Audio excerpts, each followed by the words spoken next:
Amigos, bienvenidos a un episodio más de Bitcoin y criptos en español. Este es el episodio número 176 y han pasado exactamente 16 años, 11 meses y 12 días desde que se minó el primer bloque de Bitcoin. En este episodio tenemos un invitado especial que está enfocado en el tema de política, pero sabe muchísimo sobre Bitcoin y es más, tiene un podcast que recién acabaron de grabar un episodio sobre Bitcoin, así que vamos a hablar un poco de regulaciones, adopción y el punto de vista desde el punto político sobre Bitcoin, así que no te pierdas este episodio que está muy interesante. Y antes de comenzar vamos con nuestros auspiciantes. EBTC, la forma más fácil, rápida y segura de comprar y vender Bitcoin en Ecuador. A través de sus cajeros Bitcoin ubicados en diferentes ciudades del país, puedes comprar y vender Bitcoin y otras criptomonedas con dinero en efectivo. Recuerda que para más información puedes visitar su página web bitcoin.com.es, donde encontrarás tutoriales, preguntas frecuentes y la ubicación de todos sus cajeros Bitcoin. EBTC, el futuro empieza con nosotros. Así que Esteban, muchísimas gracias por estar aquí en el podcast. Eres uno de los pocos políticos que saben de Bitcoin y el primer político latinoamericano que he invitado a este podcast, el primero que he encontrado, porque como te estaba comentando antes de la grabación, he tenido políticos europeos hablando aquí sobre Bitcoin, así que me llena de orgullo tener a un ecuatoriano político hablando aquí sobre el tema. Así que voy a darles una pequeña intro después de Esteban se presenta. Esteban es ambateño, es egresado de la Universidad San Francisco de Quito y ha estudiado en Estados Unidos, en España y en Londres. Ya nos va a contar un poco más. Y cómo descubrí yo a Esteban es porque justamente tiene él también un podcast que ya nos va a hablar sobre su podcast y tiene un episodio hablando sobre Bitcoin. Entonces me pareció muy interesante invitar a Esteban y así que aquí lo tenemos. Así que Esteban, bienvenido a este podcast. Gracias, muchas gracias por la invitación. Es un honor estar acá. Solo corrijo, soy graduado de la San Francisco, me gradué de abogado y luego hice la maestría en la Universidad de Londres, en Queen Mary. Ujú. Y bueno, estoy en política también activa, soy asambleísta nacional, he sido asambleísta provincial en el pasado, he estado también en el gobierno. Y sí, en efecto, fue para mí muy estimulante grabar un capítulo en mi podcast hablando sobre el tema criptos en Ujú. general, blockchain y por supuesto Bitcoin, que ha resonado bastante entre la comunidad, que sigue siendo pequeña, ¿no? En Ecuador y creo que en todos los países, pero que está más vigente que nunca y qué bueno poder hablar de eso, ¿no? Ujú. Porque yo acabo de ver hoy la noticia de que compra casi, me parece que 19,000 Bitcoins nuevos Michael Saylor, es decir, y anunciaban que este lunes iba a ser terrible para la economía, pero bueno, ahí vamos viendo las señales con guerras y más, así que se puede hablar mucho de esto. Sí, sí, justo Michael Saylor hace compras recurrentes todos los lunes, así que eso no es algo nuevo, él todos los lunes compra. Bueno, así que como tú sabes de Bitcoin y de criptomonedas, cuéntame, ¿cómo es que descubriste Bitcoin? Como alguien que no ha estudiado en ninguna carrera técnica, que es mi caso, alguien que está metido en política, en derecho, ¿cómo es que descubre Bitcoin y las criptomonedas? A ver, esto es curioso, esto es curioso. Yo vengo de una familia, de una línea política conservadora, mi abuelo político, mi padre político y bueno, sus bisabuelos y tatarabuelos políticos, sobre todo en la provincia de Tungurahua. Y siempre tuve a nivel económico una formación bastante liberal, ¿no? Bastante liberal. Y en la universidad, con un grupo de amigos, tuvimos un profesor en economía que era, digamos, pionero en la Escuela de Economía Austriaca, que nos introdujo a los conceptos de Mises, de Hayek. Mi padre le había seguido a Hayek, pero Ujú. yo profundicé más con Mises, con el resto de pensadores de la escuela austríaca. Y curiosamente, siendo estudiantes, me parece que 2000, ¿qué sería? Pues, porque yo fui presidente de la San Francisco, pero la primera vez que escuché de esto, no compré bitcoins en ese momento, hubiera sido completamente distinta mi historia económica. Pero la primera vez que yo escuché esto fue de boca de este profesor que se llamaba Juan Fernando Carpio, que en esta lógica libertaria dice, vea lo que se está creando, una moneda que no depende de bancos centrales, en fin. Me parece que era el año 2011-2012. Yo me gradué de la universidad del 2013. Y fue la primera vez que escuché, me acuerdo, en un restaurante al frente de la universidad, estábamos con estos amigos, siempre nos reuníamos a conversar, a cruzar ideas, cruzar lecturas, y salió este tema. Pero en ese momento yo no sé, no he vuelto a hablar con él, con este profesor Juan Fernando Carpio, no sé si llegó a comprar o no compró, pero definitivamente yo no compré y mis amigos no compramos, entonces no dejó de ser una anécdota. Eh, Además, realmente no sé qué tan fácil era en ese momento comprar Bitcoin o criptos. Así que, bueno, eso es lo que pasó. Y en estos últimos años, obviamente ya comenzó a ser un poco más mainstream el tema Bitcoin y con la irrupción con muchísima fuerza ya de la tecnología blockchain, de muchas cosas, creo que está esto en la conversación de todo el mundo, ¿no? Yo siempre me gustaron las acciones, pero el mercado ecuatoriano es un mercado que casi no se mueve en renta variable, tienes 3 o 4 compañías grandes que no se mueven en sus precios, entonces no es muy estimulante como otro tipo de bolsas en el mundo, pero digamos que así un poco volví a reencontrarme con el concepto del Bitcoin y a estudiarlo un poco más, ¿no? Sobre todo ya verlo como lo que se ha convertido en estos últimos años, que es básicamente un activo refugio frente a la volatilidad de las monedas fiat, Ujú. especialmente del dólar, y viendo ese vaivén en el que sube y baja, uno pierde los nervios, pero aprende muchísimo. Claro, bueno, hay algo parecido, que descubriste Bitcoin en la universidad, entonces yo también cuando estuve estudiando una maestría en Barcelona, uno de los directores de mi proyecto final también, que era el director como del CatSalud, digamos como el director del IES en todo Cataluña, él también nos mencionó un tema, nos dijo, chavales, estudien blockchain, no mencionó Bitcoin, dijo blockchain, que es una tecnología disruptiva, y cuando le dio una leída, Bitcoin era una de las primeras aplicaciones que utilizaba Bitcoin, entonces ahí veo que es algo parecido, y como te comenté, eres uno de los pocos políticos que sabe del tema de Bitcoin, y mencionaste que este profe era medio del tema libertario, entonces yo justamente te comenté que Bueno, tuve aquí un político europeo que está en el Congreso ahí en Bruselas, y él también es del Partido Libertario de Holanda, de Países Bajos, entonces hay una similitud ahí también a lo que tú bueno, me yo en la dices. universidad sí, un poco, digamos, coqueteé con el tema libertario, pero yo me autodefino ahora como un conservador, llegado a eso a nivel político, ¿no? Pero en el tema económico, Bitcoin siempre fue interesante porque era la primera moneda. Imagínate si al Uh -huh. menos yo hubiera comprado el 2011, 2012 el precio de Bitcoin, que no sé si ya superaba $1 o seguía por los centavos, pero cada vez más el concepto que está atrás de Bitcoin refuerza mucho la importancia de un activo que no pase por el control de los bancos centrales, porque tú ves, por ejemplo, qué significa una guerra con Irán. Uh -huh. Es una guerra que cuesta, pues si solo la operación con Venezuela se calcula según el, no sé si el Wall Street Journal, en casi $3.000 millones. ¿Cómo la de Irán superará sin duda alguna los $50.000 millones? Uh -huh. Y Estados Unidos la puede financiar imprimiendo dinero. Imprimiendo. Uh -huh. La pregunta es qué pasa entonces con tu dinero si se imprime a esa velocidad, pierde valor. Uh Entonces -huh. algunos expertos, algunos lo cifran bajo el 10% anual, la pérdida de valor de tener tu riqueza en dólares, Uh -huh. otros la estiman en 12-13%. Entonces ante esa volatilidad, sí te toca pensar en qué puede proteger tu riqueza, ¿no? Entonces no se Uh me -huh. ocurre hasta ahora a mí una mejor idea que Bitcoin, que no significa que no tenga sus problemas, pero no me parece a mí que existe una mejor idea hasta ahora. El oro y la plata, por supuesto, metales preciosos, pero tampoco puedes tener oro y plata en tu casa, ¿no? Uh Porque -huh. también tienes el riesgo de que se te lo roben, confisquen, en fin. Por estabilidad, el tema de verificación y todo que necesitas terceras personas. Entonces, mira, justo mencionaste algunos temas y por eso quería ahora preguntarte algo de que tú empezaste en Bitcoin, digamos, 2011, más o menos como contaste que había mencionado a este profesor, o Escuché, pero me escuchaste. olvidé del concepto, soy honesto. Ajá. Exacto, entonces ahora me hablas del oro, de tema de inflación y todas esas cosas. Entonces, ¿cómo ha evolucionado tu comprensión de Bitcoin desde esas primeras exploraciones, incluso en tu podcast en Piedra de Toque, y qué te motivó a abordar este tema de criptomonedas en un contexto un poco más ya político, como tú mencionas?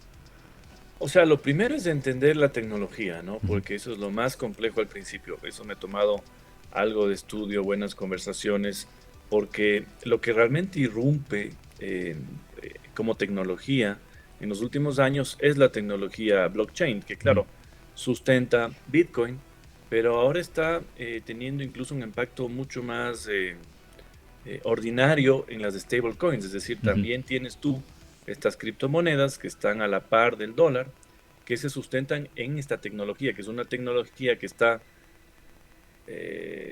impulsada por que hayan muchas computadoras en el mundo que verifican las transacciones y que impiden que hayan estafas o cualquier Ujú, otro tipo de cosas, ¿no? ujú, Entonces, entendiendo la tecnología blockchain y todo su potencial, por ejemplo, cuando cayó Maduro, se empezó mucho en estos círculos a hablar de la tokenización de propiedades, es decir, ujú, quiero comprar un departamento a precio de gallina enferma no sé, alguna playa paradisíaca venezolana, pero ujú, no quiero comprar todo, entonces había alguien que empezó en la tecnología blockchain a ofrecerte tokens, pedacitos de esa propiedad, con la cual podías, digamos, invertir hasta $200 y si subían el precio te beneficiaba. Entonces, lo primero es entender la tecnología y lo que a mí poco a poco me ha gustado mucho más de Bitcoin y hablando del tema de monedas, exceptuando las stablecoins que tienen un concepto distinto, pero que sí la diferencia del resto de criptomonedas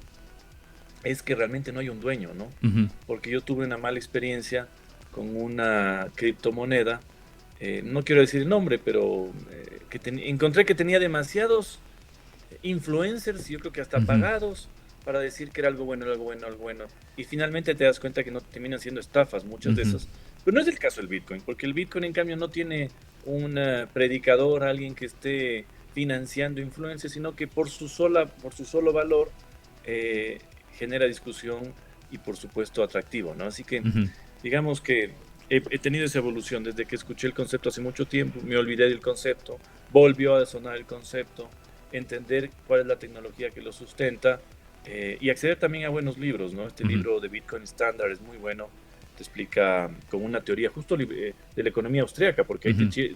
el tema del manejo del dinero viene de Mises, viene de Munger, y esa es una evolución que llega, digamos, al Bitcoin. Entonces es muy interesante ir aprendiendo eso. Sí, incluso, por ejemplo, yo he conversado hasta con PhDs de economía acá en Europa y no tienen nada, o sea, en la universidad no les enseñan nada de economía austríaca, es más un adoctrinamiento que les dan en otro tipo de economía, pero no ven para nada el tema de Es que economía mira, austríaca. la educación universitaria ha estado copada por la línea keynesiana, Ujú, incluso en las carreras de economía.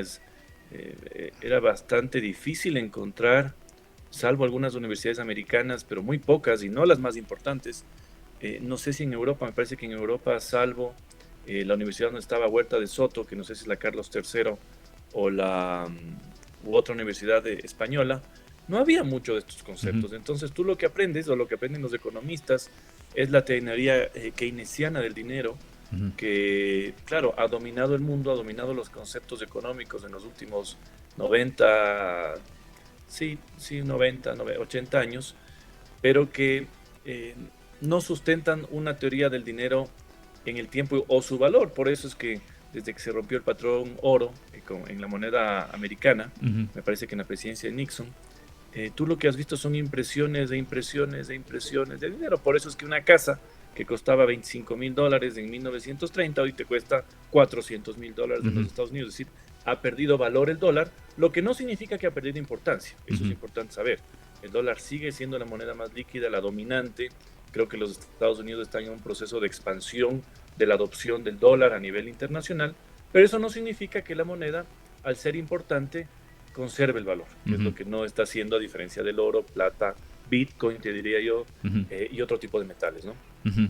Y mira, justo acabas de mencionar algunas cosas, entre ellas hay algunos gráficos que te muestran que desde que se rompió ese patrón oro, el dólar ha perdido como el 97% de su valor. Es increíble el valor que haya perdido. Y bueno, tú también has estado, no solo ahora recientemente como asambleísta, sino también formaste parte del gobierno como ex ministro, si no estoy mal, ¿verdad? Sí, Sí. entonces, estando metido en el gobierno nacional, ¿cuáles tú crees que son los principales desafíos regulatorios para el tema de criptomonedas en Ecuador? Porque vemos que no hay ninguna regulación y cómo se comparan, por ejemplo, estos marcos regulatorios que ya hay en otros países cercanos, por ejemplo, en Colombia, en Argentina, en El Salvador, ya hay algunos marcos regulatorios. A ver, siempre la legislación llega tarde a las realidades, ¿no? Eso pasa en los temas penales, en los temas económicos, y sin duda está llegando un poco tarde al Ecuador. La preocupación actual que tiene el gobierno por una influencia muy fuerte del narcotráfico en el Ecuador, no como productor, porque el Ecuador no produce drogas, sino que lamentablemente se ha convertido, le han convertido algunas personas e incluso algunos países en un puerto de exportación a Estados Unidos y Europa. Pero, ¿cuál es la preocupación que se genera ahí? Mucho el lavado de dinero, ¿no? Entonces, se ha detectado que hay ciertas operaciones, sobre todo con stablecoins, no con Bitcoin, pero con stablecoins de ingreso de dinero sucio, que de alguna manera luego se transforma en dinero físico, es decir, esas stablecoins las transforman en dólares físicos y eso comienza a contaminar la economía a través de préstamos de chulqueros, en fin, una serie de cosas. Entonces, si hay una preocupación en el país de que esta sea una manera posiblemente de lavar dinero, no diría específicamente con el Bitcoin, pero sí con las stablecoins. Y las regulaciones habrá que ver hacia dónde avanzan. No hay todavía algo muy concreto, ¿no es cierto? Especialmente en temas de código penal. Pero eso también nos lleva a una doble incertidumbre, es decir, ok, hay que regular por algún momento, pero ¿qué pasa si también te conviertes en un país atractivo para este tipo de tecnologías? Que es lo que ha logrado El Salvador.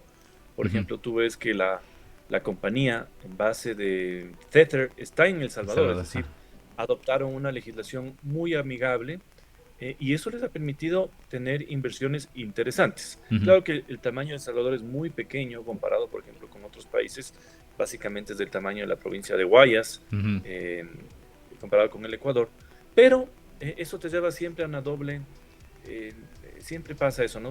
Me pongo en un marco absolutamente regulatorio que algo logra regular, pero no todo porque es algo que sale también de la esfera de control legislativo, o por el contrario, hago una legislación tan amigable con estas tecnologías, con este nuevo tipo de economía, que me permita a la par también regular.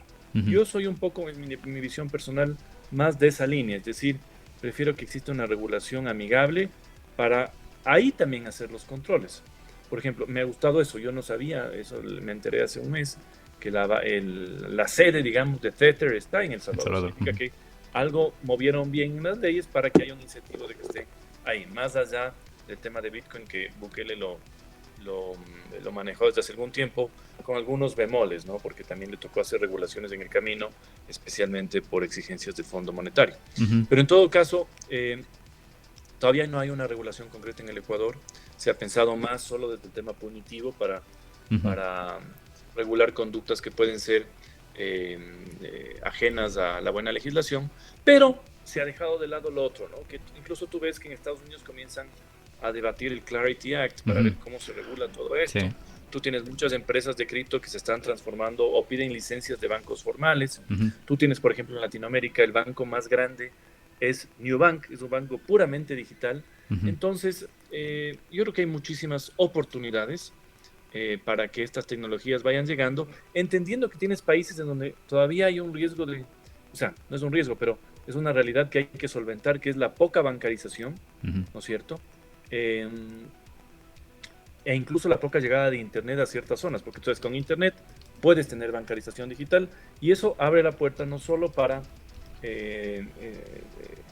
más personas en esta tecnología, pero lo más importante, creo yo, para el Ecuador, que me gustaría que eso se explore, es el tema de DeFi, es decir, finanzas descentralizadas, para que puedan acceder a créditos saliendo un poco del marco regulatorio tan estricto que tienen los bancos en el Ecuador y en todo el mundo, y dándoles una opción mucho más digital, ¿no? Entonces creo que hay muchísimas oportunidades y ojalá a futuro estemos pensando no solo en el tema punitivo, sino en el tema de oportunidades de inversiones.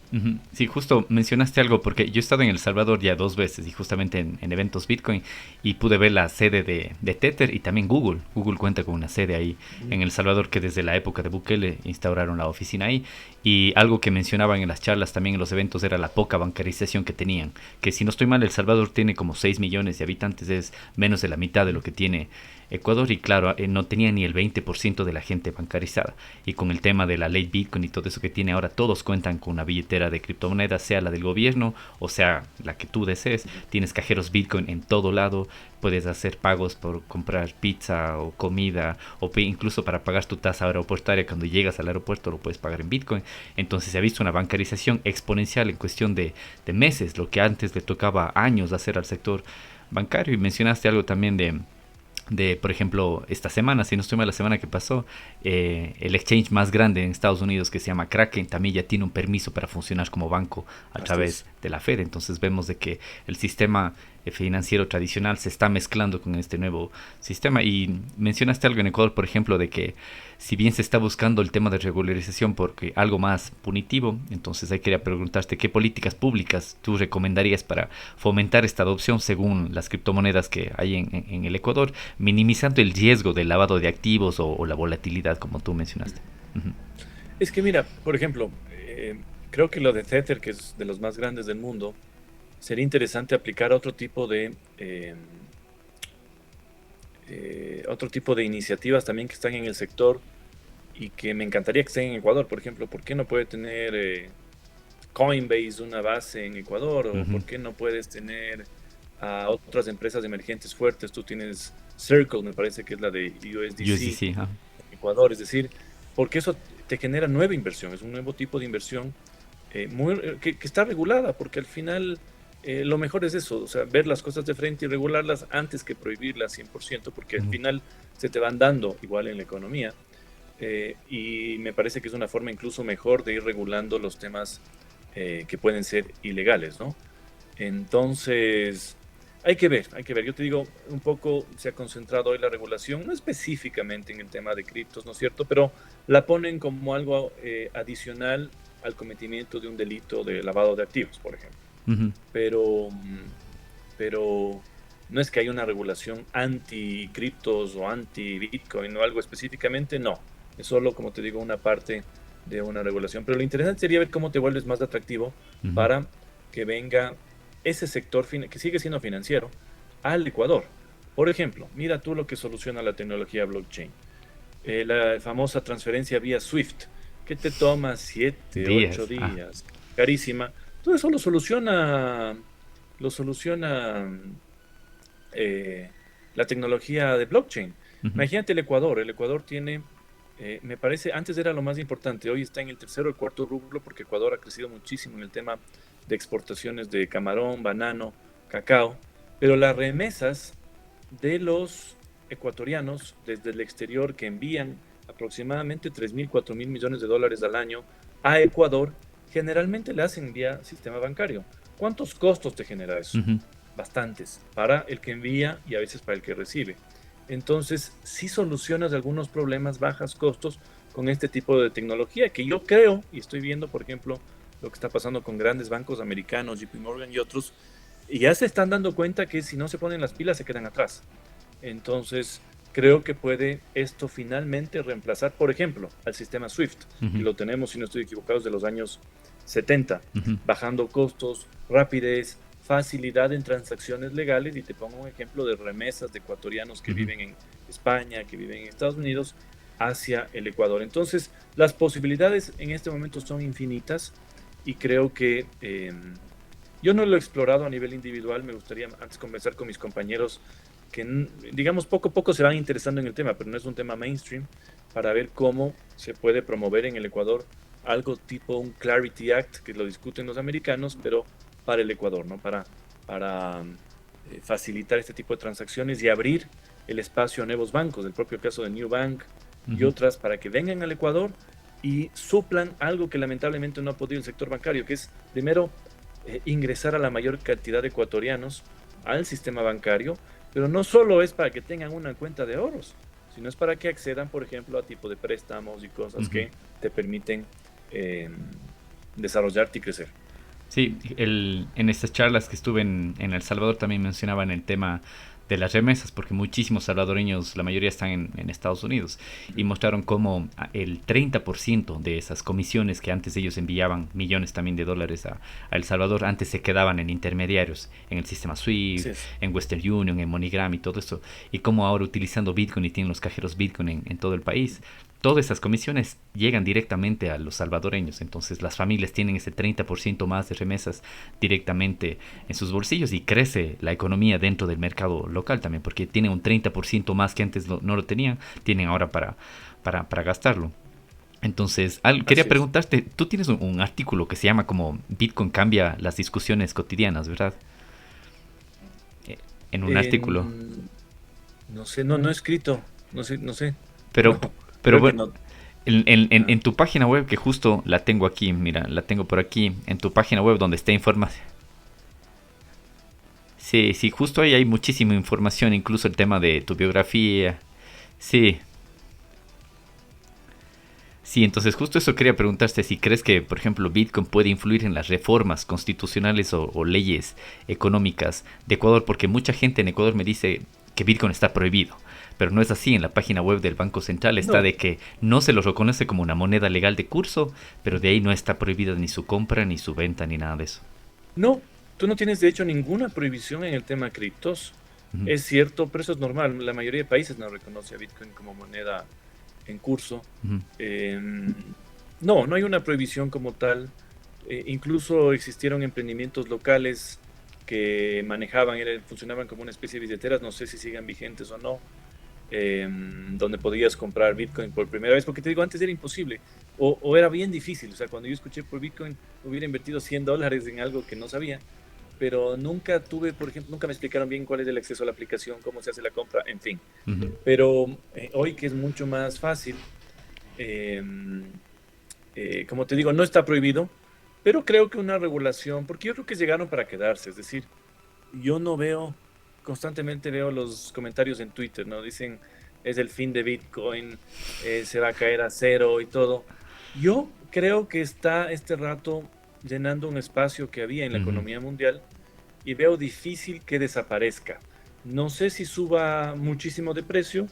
El tema del Bitcoin es interesante por la escasez, a diferencia del resto de criptos que se dicen escasas, pero al final están manejadas por alguien, por ujú. alguna empresa. El tema de Bitcoin es así. Además, tú sabes que justo hoy se completó ya la, Los 20 millones de los emisión. 20 millones, falta Ujú, el millón. Entonces, me gusta eso de la escasez. Ahí he leído algunos análisis, en cambio, de que también con la irrupción de los ETFs o de estos instrumentos financieros que invierten o empresas que invierten ahí, el Bitcoin se diluye un poco, pero al final ujú, la moneda es la moneda, es decir, ujú, tú tienes tu porcentaje de Bitcoin o no lo tienes. En todo caso, creo que se llegaron para quedarse y, y cumplen esa función, ¿no? En este caso, quizás tú tienes otro tipo de criptomonedas que sirven como medios de pago más cotidianos, como USDT, USDC, tantos esfuerzos de hacer stablecoins que sirven para la transacción diaria. Pero el Bitcoin te sirve como un activo refugio, es decir, lo guardas ahí, si compraste un buen precio, enhorabuena, si compraste muy caro, ahí tendrás la expectativa de que suba o vuelva a subir, pero no siento que algo le reemplace hasta ahora. ujú, Ahora, también, imagínate tú, mi preocupación, sobre todo la más importante que tuve estos meses, era, ¿puede la computación cuántica romper a Bitcoin? Y la mayoría de respuestas fue que no. Es ujú, decir, ¿puede romper el protocolo Bitcoin un poder computacional tan fuerte? Por lo pronto no. Porque ujú, eso sería uno de los riesgos de Bitcoin, ¿no? Es decir, ujú. te rompen el protocolo, te destruyen y todo desaparece. Pero por lo pronto eso no se ve y parece que no se va a dar en los próximos años, entonces le da permanencia al Bitcoin, independientemente de la fluctuación que pueda tener o no, porque se ha convertido como el oro, tú ves, los que aman el oro estos últimos meses, como locos comprando. Yo, más bien cuando veo que todo el mundo está comprando, creo que no es el momento Ujú, de meterse ahí. Pero también subió y bajó, es decir, sí. decían, va a subir al cielo, no, volvió a caer la plata, cae el oro, es decir, todos estos activos son fluctuantes. En, lo que tienes que ver es qué valor tienen en la economía actual y mundial, y yo creo que el Bitcoin tiene un espacio asegurado por lo pronto durante algún tiempo en la economía mundial. Ujú, y mencionaste el tema del tema cuántico y justo en las últimas semanas Bitcoin tuvo una actualización, lo que se llama en desarrollo de software, un soft fork, es decir, una actualización que no rompe el protocolo y está justamente preparado para temas de criptografía cuántica. Entonces, y no llega ni todavía, pero Bitcoin ya está preparado para eso. Y Sí, y entiendo que algunos millonarios incluso han pagado a los mejores hackers del mundo antes de ujú, invertir sí, dinero en Bitcoin para decirles, les doy $1 millón y rompen esto. Nadie lo ha podido hacer. Entonces, no eso te va. dice que la tecnología blockchain es bastante fuerte eh, hasta el momento. No significa que esto no cambie en el tiempo, ¿no? Sabes cómo evoluciona el mundo. Mira la irrupción de la inteligencia artificial en cuestión de año y medio, lo que ha Ujú, significado a nivel económico mundial. Entonces, uno nunca puede decir siempre va a quedarse así.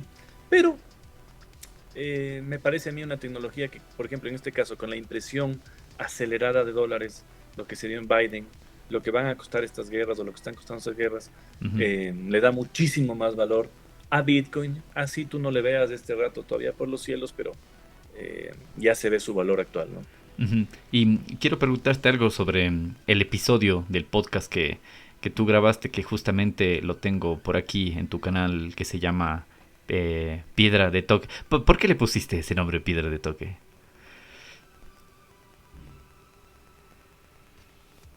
Casi 40 años tuvo Mario Vargas Llosa en El País, el periódico de Mm, España. ya. Y cuando él justificaba, no es una invención mía, yo digamos que le copié a Mario Vargas Llosa, la piedra de toque era, la piedra de toque es una piedra que se usaba antes para ver la pureza de los metales. Es Ah, una ok. piedrita con la cual golpeaban el oro o la plata y decían, esto es 90% puro así. Entonces es un Ok. concepto muy interesante que se traduce en un espacio de entrevistas o en un espacio de opinión en voy a ver la realidad de las cosas Ujú. de forma profunda. Entonces, sí. Bien, y bueno, justamente en este episodio que lo vi, es el que descubrí que hablabas un poco de criptomonedas, que se llama Criptomonedas sin humo, lo que nadie te explica. Entonces aquí no solamente hablaron de Bitcoin, también hablaron de stablecoins y de inversiones. Entonces mi pregunta iba, ¿qué aprendiste en este podcast, en este episodio que lo grabaste, y cómo aplicas eso, por ejemplo, a debates actuales sobre Bitcoin, stablecoins en el contexto político? Porque estoy seguro que cuando vas a la asamblea, el 1% de los asambleístas, porque eso me pasa a mí también, el 1% de la gente que yo conozco cuando voy a dar charlas, el 1% sabe de Bitcoin. Entonces tenemos una ventaja competitiva que el 99% todavía no lo sabe. Entonces, ¿cómo lo ves eso Claro, es una en ventaja estas competitiva si conversaciones? estás invirtiendo, ¿no? Ujú. Porque si tú ves cuántas personas en el salón en el que estás tienen Bitcoin, la mayoría no tiene. Ajá. Entonces, estoy diciendo una minoría. Lo interesante, yo por eso le llamé a José Rivera, porque él es amigo mío, pero además lidera una plataforma de inversiones en Latinoamérica Ujú. que se llama Blueberry. Y él sabe mucho del día a día de lo que es lo que pasa, ¿no? Yo no hago trading. El trading, hay mucha gente que lo hace, yo no tengo cabeza para eso, ni paciencia, pero además me parece una apuesta bastante compleja. Pero esta plataforma sirve para eso. Pero lo importante era que él explicaba la irrupción ya de la tecnología en un país como el Ecuador. Porque en el Ecuador, por ejemplo, dice las stablecoins, más allá del Bitcoin, sino las stablecoins que también están sustentadas en la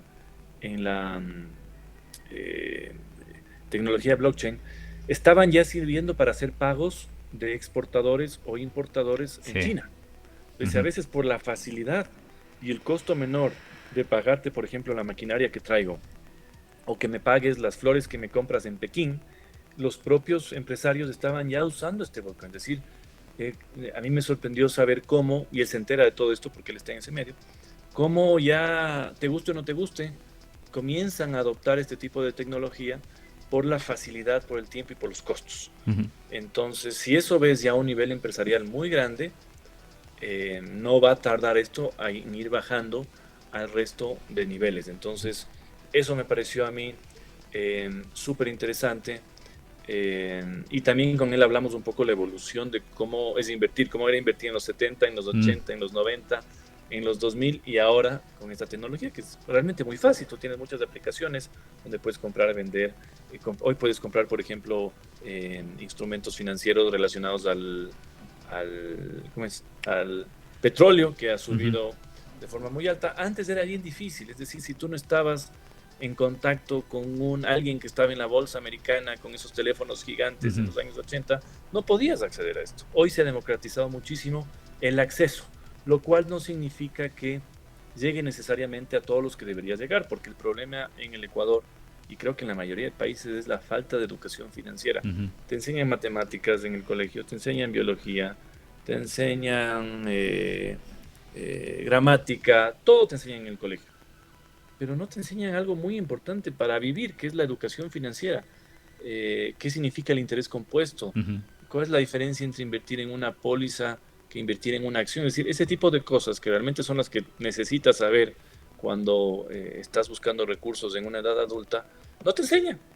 Así que eh, valga la pena también para que ojalá exista la materia de educación financiera que entiende un asambleísta Reyes lo estaba trabajando en la Asamblea Nacional de forma obligatoria en los colegios, para que te enseñen estos conceptos, pero te los enseñen bien, te enseñen qué significa una Bitcoin, qué significa el dólar, en qué sustenta cada uno u otro, y en fin, para ir un poco avanzando como sociedad y ojalá tener en el futuro. A mí me encantaría ver el Ecuador, que no es un país tan grande en la región, aunque es un país grande comparado con otros, pero en la región no es tan grande comparado con Brasil, el resto de países, pero me encantaría verle como Uruguay, me encantaría verle como Panamá, me encantaría verle en ciertas cosas como El Salvador, es decir, con ese atractivo financiero en donde no solo tienes petróleo, no solo tienes cacao, no solo tienes las mejores flores, no solo tienes los mejores tabacos, sino que además eres atractivo financieramente para que vengan empresas, inviertan, den trabajo y sobre todo generen valor,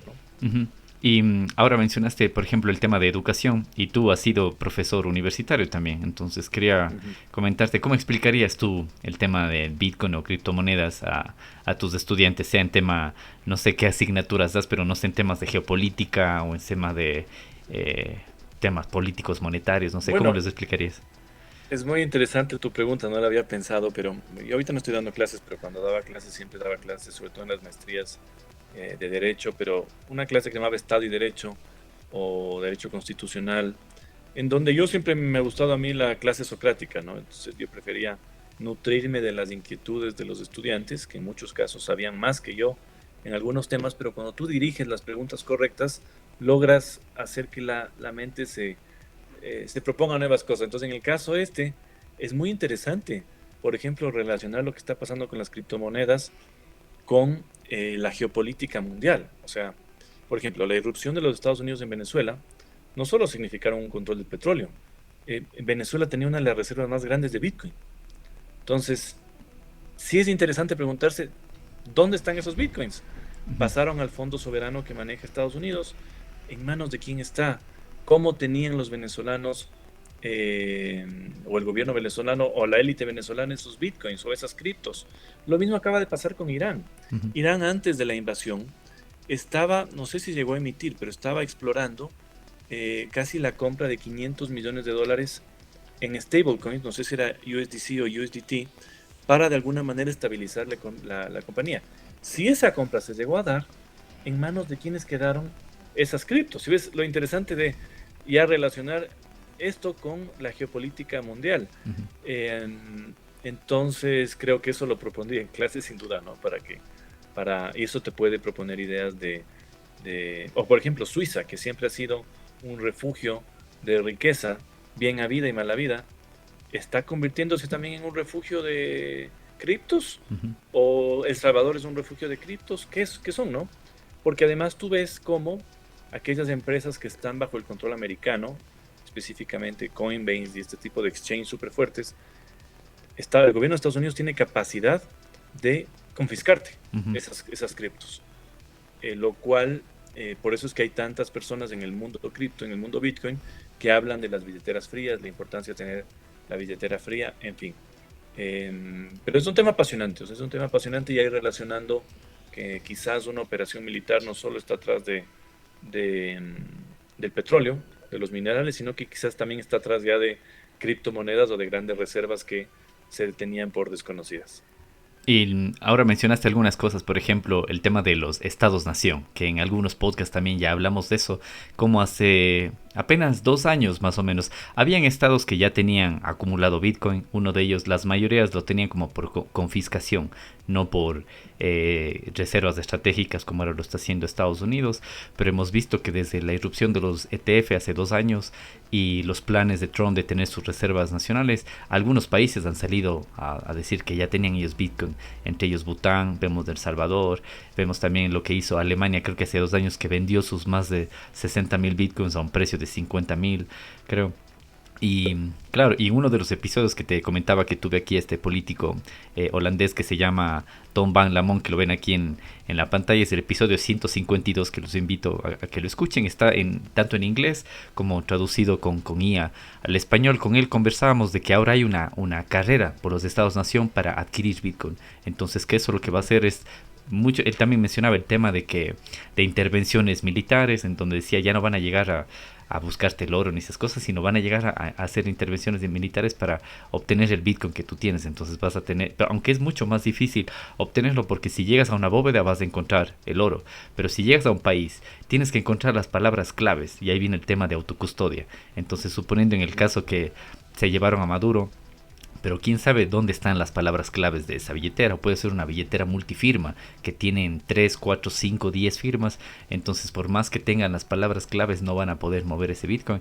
Entonces, vemos aquí cómo cambia completamente lo que antes hacían los estados-nación. Que eso, hay un libro que se llama La filosofía de Bitcoin, que es escrita por un abogado y contador español, Álvaro Di María. Entonces él cuenta cómo los estados-nación van a tener que dejar de usar la fuerza bruta y en cambio utilizar otros tipos de mecanismos si quieren llegar a confiscar los Bitcoin, porque ya no es algo que llegas y lo encuentras en una bóveda, está grabado en tu cabeza porque son 12 o 24 palabras. Entonces es súper interesante el tema de la autocustodia también, que en este podcast siempre lo decimos, de que no dejes tus bitcoins en exchange. Tú mencionaste ahora de que, por ejemplo, Coinbase y sus otros exchanges te pueden confiscar, cualquier exchange te puede confiscar tus criptomonedas, porque si están en el exchange no son tuyos, son del exchange. Entonces es importante el tema de la autocustodia. Y tengo una pregunta para ti, mirando un poco ya hacia el futuro.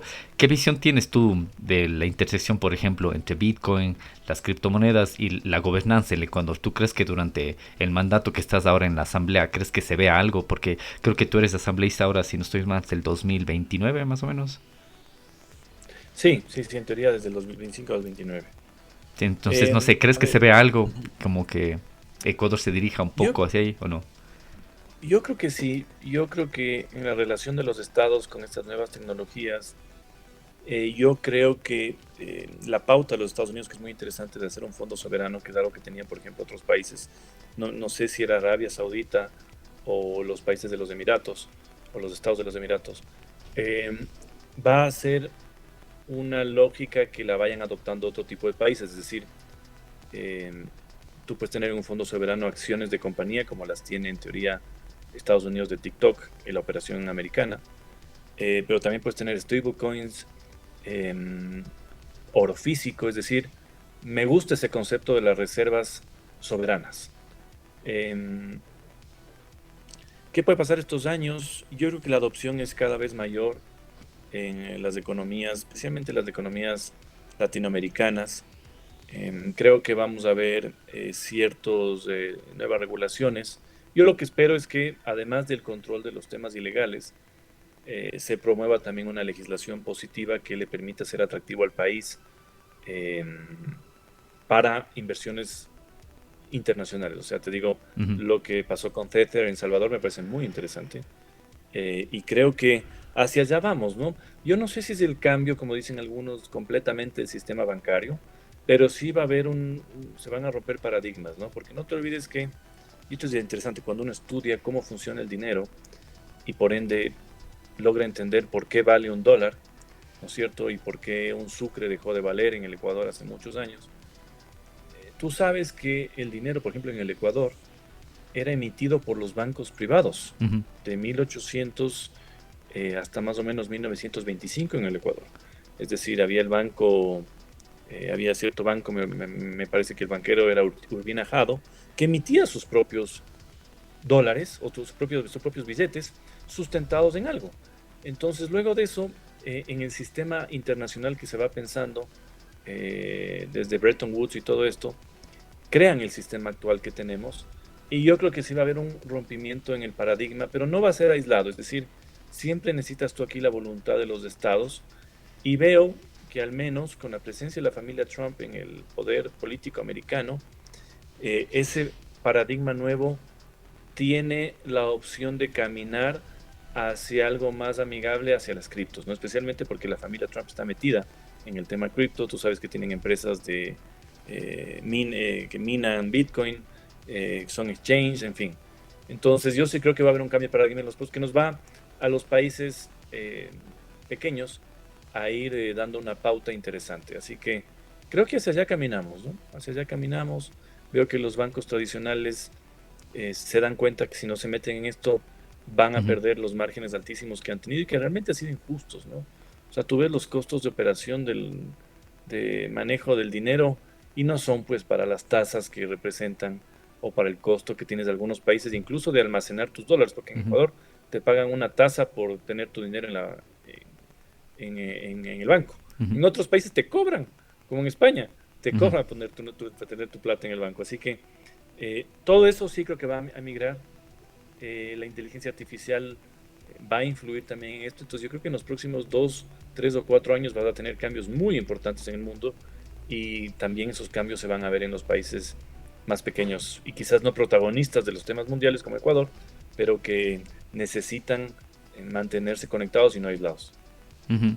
Sí, y antes, bueno, cuando iniciamos el podcast mencionaste de año 2011, más o menos es cuando tú habías escuchado sobre Bitcoin Ajá. y claro, decías que desconocías, por ejemplo, cómo en ese entonces podías adquirir Bitcoin y en el podcast tuve gente que había vivido en Estados Unidos y en Argentina y entre los países que, por ejemplo, de habla hispana que yo he conversado, he conocido en eventos, los argentinos y venezolanos son los que más conocimiento tienen sobre criptomonedas y ellos me contaban que igual por ese año 2011, 2012 la única forma en la que podían conseguir era a través de estos chats que habían tipo Messenger, algo así, cuando. Exacto, es que Claro, y era bien tenías tú que complicado. enviar el dinero, por ejemplo, en un sobre, tenías que enviarlo a Estados Ajá, Unidos y tenías que mandar escrita tu dirección de Bitcoin en el sobre sí. y la persona que recibía, claro, dependías de él, de que te mande la cantidad Pero de tú has dicho algo Bitcoins. muy interesante. ¿Por Sí, qué venezolanos y argentinos? Bueno, porque tenían una asfixia en su economía. Por ejemplo, exacto. sabes, la fluctuación monetaria en Argentina, terrible. Ujú, En Venezuela ni se diga. Entonces, por necesidad,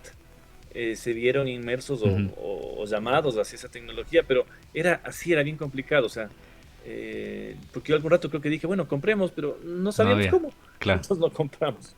Claro, sí, bueno, ahora es muy fácil comprarte, puedes descargar aplicaciones de Oh, claro. exchange, incluso en Ecuador también uno de los auspiciantes de este podcast son los cajeros Bitcoin, que tienes como Ujú. 10 cajeros, creo que están en 5 o 6 ciudades, y en cuestión de un minuto puedes adquirir ¿Y este es un Bitcoin, emprendimiento USDT. ecuatoriano? Nunca supe si era ecuatoriano ese emprendimiento Sí, o... sí, es un emprendimiento Ah, ecuatoriano. Y justo en todas las redes sociales que ahora lo tienen, publican, creo que tienen 6 ciudades en donde ya, están y tienen como 10 cajeros también instalados interesante. en el país. Entonces, bueno, para ir cerrando esto, quería preguntarte, tú que has sido, bueno, estudiante en el extranjero también, profesor recientemente, cuéntame un poco de tu experiencia, porque si no estoy mal, estudiaste, claro, en Ecuador, en España, Estados Unidos y en Londres, ¿verdad? Sí, bueno, me gradué de abogado en la San Francisco. Y luego hice una maestría en Londres, en Queen Mary, en arbitraje. Yo soy abogado, arbitraje y litigio comercial. Pero también a la par tuve algunas becas de algunas fundaciones, sobre todo españolas, muy buenas.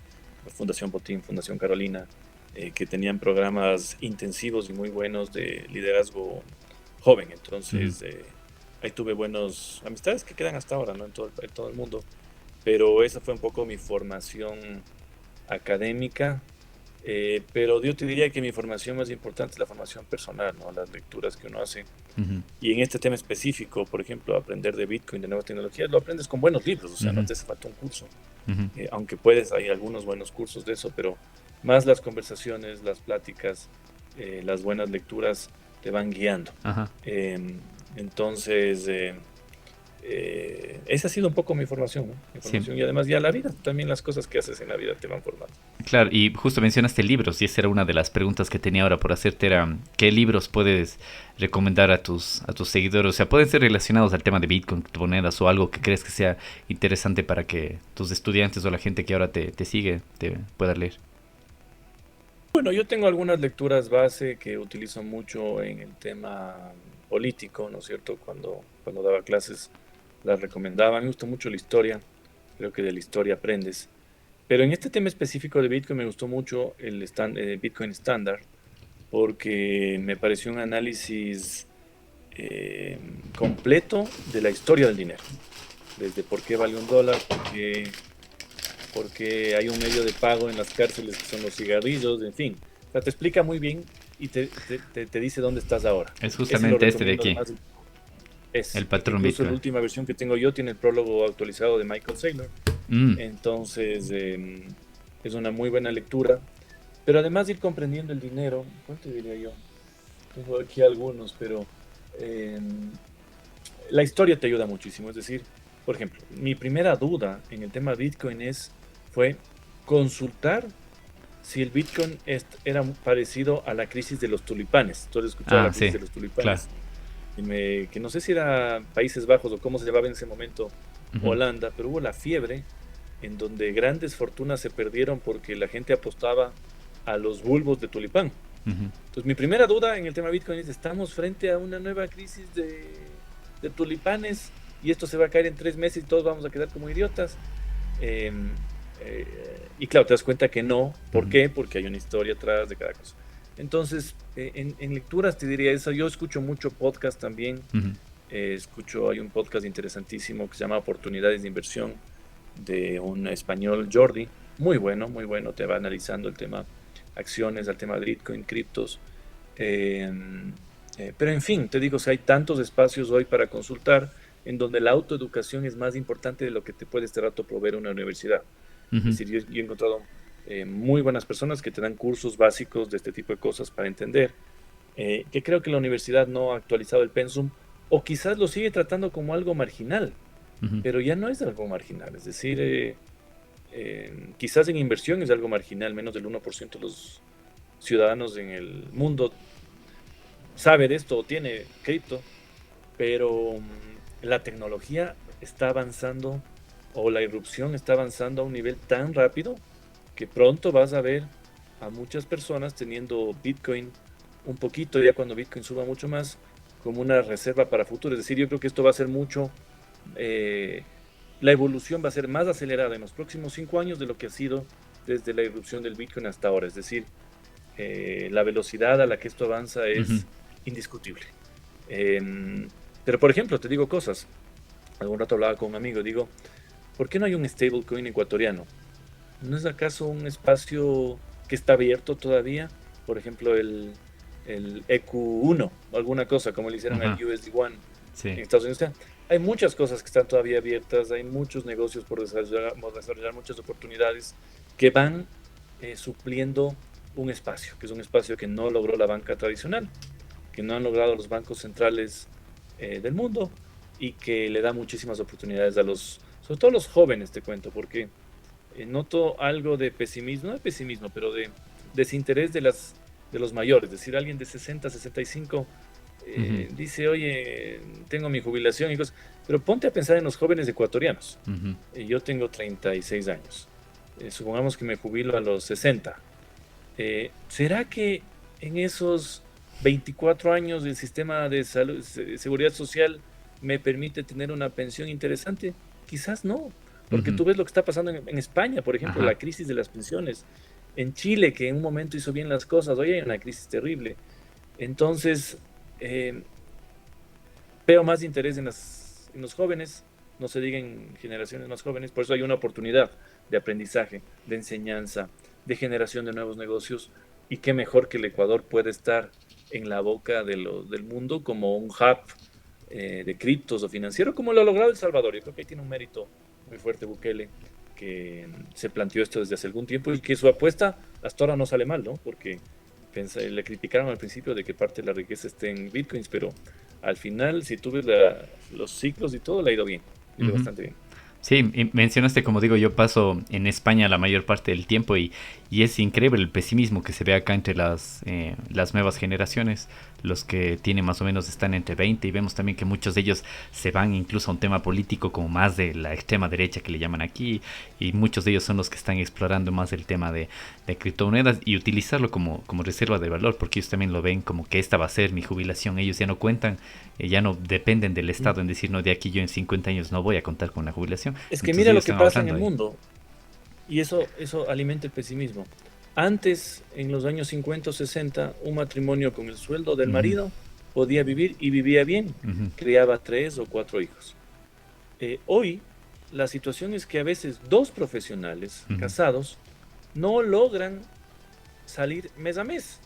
Peor aún, comprar un inmueble. ujú. ¿Cómo era comprar un inmueble en los años 50, en los años 60? No era difícil, no era caro comprar un terreno o una casa. Hoy, piensa tú en comprarte un piso, por ejemplo, en Madrid, a unos precios Sí. altísimos. En Ecuador creo que todavía hay ciertas oportunidades, pero en el resto de países se hace realmente imposible progresar para un joven. Por eso es que critican la tasa de natalidad que baja en todo el mundo, y Ujú, no solo es un tema alimenticio, químico, no es un tema económico. ujú, La gente no tiene tantos hijos porque no puede pagarse ni siquiera uno, peor ujú, dos o tres. Entonces, yo veo que ese pesimismo, sobre todo en el tema inmobiliario, porque nos enseñaron desde chiquitos, la educación financiera, ¿se acuerdan cuál era, no? Trabajas toda tu vida, te compras tu casa y compras un carro y ese es tu plan de vida. Hoy eso se va posponiendo. Hay personas de 33, 35, 40, 45 años que no logran adquirir un bien y por eso también dicen, bueno, voy a invertir en algo que valga la pena a futuro y no han encontrado mejor opción que el Bitcoin, ¿no? Porque ujú. el oro, la plata sigue siendo bien complicado para mucha gente entender los instrumentos financieros para comprar tipo ETFs u otro tipo de inversiones, pero además tener en la casa un lingote de oro es Ujú, altamente peligroso, ¿no? exacto, sí. Así que yo veo muchísima oportunidad en las clases jóvenes y creo que hay un pesimismo que tú también lo mencionas y se lo siente en España, o sea, Ujú, es increíble ese pesimismo en seguridad social, sí. en oportunidades de ahorro. Vives más, pero ¿cómo vas a vivir más? O sea, vas a vivir pésimo cuando tengas, Ajá. la expectativa de vida sube, pero no sube tu La salud calidad de vida. financiera a Ajá. la par de la expectativa. Y Sí. ahí tienes un problema serio. Sí, sí, sí. Bueno, has mencionado muchísimos temas que creo que es para otro podcast, pero más bien te agradezco Con gusto. porque sí, nos has librado de muchas dudas en tema de regulación, en tema de política, Ujú. y es muy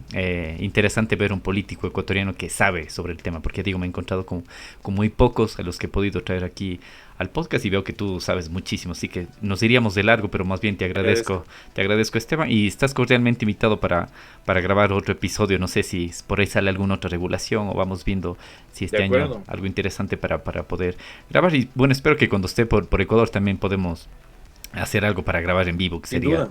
Te sería... invito a mi podcast cuando estés en Ecuador porque me gusta hacer a mí presencial Sí, lo y vi, grabamos un perfecto. podcast por eso. Sí, muchas gracias, sí, sí. Entonces, bueno, para despedirnos, no sé, algo que quieras decirnos, tienes el micrófono libre ya para cerrar. Bueno, que las personas que tienen algún tipo de interés en esto no dejen de estudiar el tema. Es decir, no solo la evolución es constante, sino que hay que entender bien los conceptos de la teoría monetaria, de la irrupción de estas tecnologías para estar en el juego, porque estar fuera del juego y con la irrupción de la inteligencia artificial es un gran riesgo ahora que no hay que correr, especialmente si uno es joven. Así que eso, que se sigan formando, sigan escuchando buenos podcasts como este eh, y que esa hambre de conocimiento no cese, porque la velocidad del cambio de las cosas es abismal. Perfecto, Esteban, muchas gracias. Así que estás cordialmente invitados Gracias, y nos vemos en el próximo episodio. Chao. gracias, gracias también. Así que amigos, ese ha sido un episodio más de Bitcoin y criptos en español. Recuerden que Bitcoin es el evento más importante en la historia de la humanidad después de la creación de Internet. Así que nos vemos en el próximo episodio. Chao. El presente podcast no supone asesoramiento financiero de ningún tipo, sino simplemente la opinión de sus participantes. Antes de invertir en criptomonedas, realiza tu propia investigación.